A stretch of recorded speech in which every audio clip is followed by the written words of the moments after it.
Hello friends, मेरी रसोई की दुनिया में आपका स्वागत है। क्या आपने कभी सोचा है कि एक ही मलाई से 2 बार घी निकल सकती है? मैं जो मलाई इकट्ठा करती हूँ उससे हमेशा 2 बार घी निकालती हूँ। ये मेरी मलाई लगभग 20 दिन की है। मैंने इसे 20 दिन में इकट्ठा किया है इस मलाई को। मैं अक्सर मलाई को इकट्ठा करने के लिए फ्रीज़र का यूज करती हूँ, क्योंकि मुझे मलाई फ्रीज़र में इकट्ठा करना ज़्यादा पसंद है, क्योंकि इससे ख़राब होने के चांसेस काफ़ी कम रहते हैं। ये मलाई आपको हल्के पीले रंग की दिख रही होगी, क्योंकि ये गाय के दूध की मलाई है। सबसे पहले मलाई को निकाल कर हम लोग बाहर रख देंगे 6 से 7 घंटे के लिए, ताकि ये नॉर्मल टेम्परेचर पे आ जाए। फिर इसे हाथ की सहायता से या हैंड ब्लेंडर की सहायता से आपको मथना है। इसको मथने में मुश्किल से आपको 4 to 5 मिनट्स बस लगेंगे। फ्रेंड्स, पहले मैं भी मलाई को फ्रिज में इकट्ठा करती थी, लेकिन जब से मैंने फ्रीज़र में इकट्ठा करने लगी हूँ तो मैंने ये ध्यान दिया है कि ये बहुत ही जल्दी पानी छोड़ देती है मथने के समय। जब ये मथ जाए तो इसे हम लोग पानी से अलग कर देंगे। जो थोड़ी बहुत मलाई बची रह गई है उसे छन्नी की सहायता से हम लोग पानी से अलग करेंगे। जानते हो फ्रेंड्स, मैं बहुत कम बाज़ार से घी खरीदती हूँ। मैं अक्सर घर की इकट्ठा की गई मलाई से ही घी बनाती हूँ और वो मेरे घर के लिए सफिशियंट होता है। बस फेस्टिवल टाइम में मैं बाहर से घी खरीदती हूँ।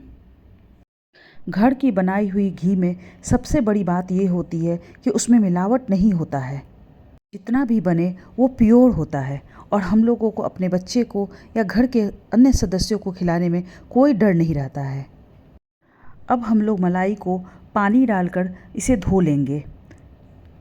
मलाई को धोना बहुत ज़रूरी है। इससे धोने से इसमें महक नहीं रहती है। मैंने इस मलाई को एक बार ही धोया है, क्योंकि मेरी मलाई बहुत पुरानी नहीं थी और मैंने इसे फ्रीज़र में इकट्ठा किया था। आपकी मलाई अगर ज़्यादा पुरानी है तो आप 2 बार भी इसे धो सकते हैं। फिर इसे हाथ की सहायता से और छन्नी की सहायता से इसे फिर से पानी से अलग कर लेंगे, जैसे मैं इसे अलग कर रही हूँ पानी से। अगर आपकी मलाई बहुत पुरानी नहीं है तो इस पानी से आप पनीर भी बना सकते हैं। मैं यहाँ पे आज उसकी रेसिपी शेयर नहीं कर रही हूँ, लेकिन मैं ज़रूर उसकी रेसिपी भी शेयर करूँगी। एक बार जब ये सारा अलग हो जाए तब हम लोग इसे गैस पे चढ़ाएंगे। अच्छी तरह मथने से घी बनने में ज़्यादा समय नहीं लगता है। पहले मैं जब छोटी थी तो अक्सर मम्मी को मलाई से घी बनाते हुए देखती थी। तब मैं ये सोचती थी कि घर में घी बनाना क्यों ज़रूरी है, मार्केट में जब आसानी से ये मिल जाता है। पर एक माँ बनने के बाद उन सारे सवालों का जवाब मिल जाता है जो कभी मन में होते थे। अब मन में होता है कि अपने बच्चे को हेल्दी से हेल्दी खाना खिलाएं, ताकि उसमें मिलावट ना हो सके। एक माँ बनने के बाद जो हम लोगों की सोच होती है वो बिल्कुल ही बदल जाती है। मैंने इस मलाई में थोड़ी सी हल्दी डाल दी है, ताकि इसका कलर बहुत अच्छा आए और ज़्यादा दिन तक रखने के बावजूद ये ख़राब नहीं हो, क्योंकि हम लोग सब जानते हैं हल्दी में एंटीबैक्टीरियल प्रॉपर्टी होती है। ये किसी भी चीज़ को जल्दी ख़राब नहीं होने देती है। इस समय आपको गैस का फ्लेम लो टू मीडियम रखना है। लगातार चलाते भी रहना है। आप इसे लगातार नहीं चलाओगे तो खुरचन नीचे बैठ जाएगी और घी में जलने की स्मेल आ जाएगी। इसे बनाने में मुझे 8 to 10 मिनट्स लगे हैं। बहुत ही जल्दी बन जाती है, इसमें आपको ज़्यादा समय नहीं लगेगा। खुरचन जब लाइट ब्राउन कलर का हो जाए तो हम लोगों को गैस ऑफ कर देना है।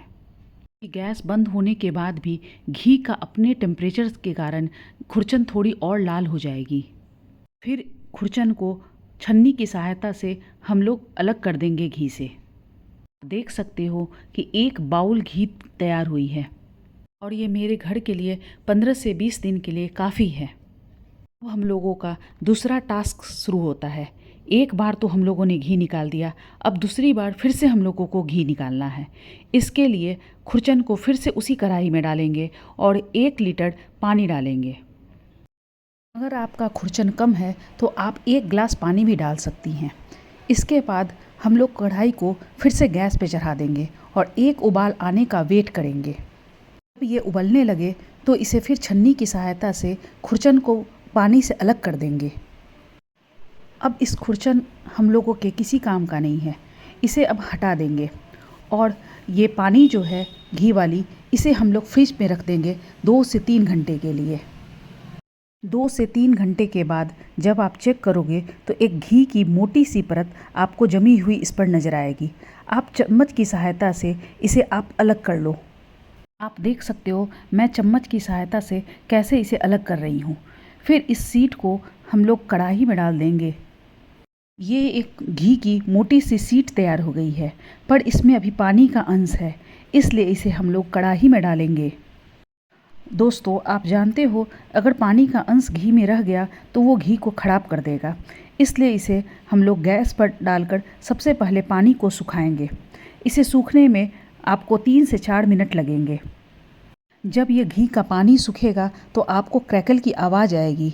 जब ये क्रैकल की आवाज़ आनी बंद हो जाए तो समझ जाओ कि इसका पानी का अंश इसमें से ख़त्म हो चुका है। पानी की आवाज़ आनी बंद हो जाए तब इसे फिर से गैस को बंद करेंगे और हम लोग छन्नी की सहायता से इसे छान लेंगे। आप चाहो तो इस घी को अलग डब्बे में रख सकते हो। ये घी लगभग 50 ग्राम के आसपास होगी। इस तरह आप देख सकते हो कि एक ही मलाई से मैंने 2 बार घी निकाला है। अक्सर लोग खुरचन को फेंक देते हैं ये समझकर कि वो बेकार हो गई है, लेकिन उस खुरचन से मैंने दोबारा घी निकाला है। अगर आपको ये पसंद आ रही है तो एक लाइक और सब्सक्राइब ज़रूर कीजिए। दोस्तों, आप भी इस तरह से मलाई से 2 बार घी निकाल सकते हैं जैसे मैंने निकाला है। प्लीज़ लाइक एंड सब्सक्राइब करना ना भूलें।